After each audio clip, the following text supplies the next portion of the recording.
we have to move forward towards things because we have requirements. There are things that we require to keep us alive and to keep us wanting to be alive as well, and those are different things. And we move forward towards things that we value.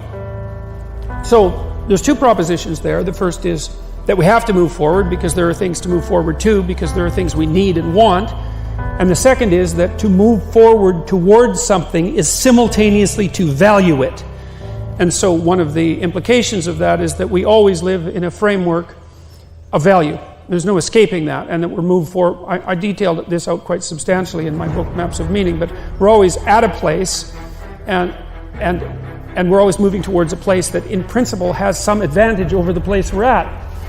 Otherwise, why move towards it? And so what that means is that there's no life without value. At least there's no human life without value.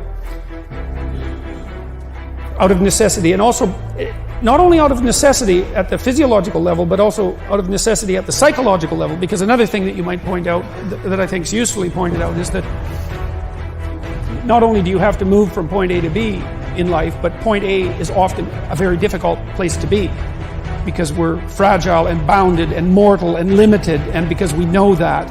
And so one of the implications of that, as many great religious traditions are at pains to illustrate or demonstrate or proclaim, is that life is essentially suffering.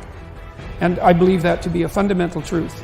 But perhaps not the most fundamental truth, because I think the most fundamental truth is that despite the fact that life is suffering, people can transcend that. And partly the way they transcend that is by pursuing things of value.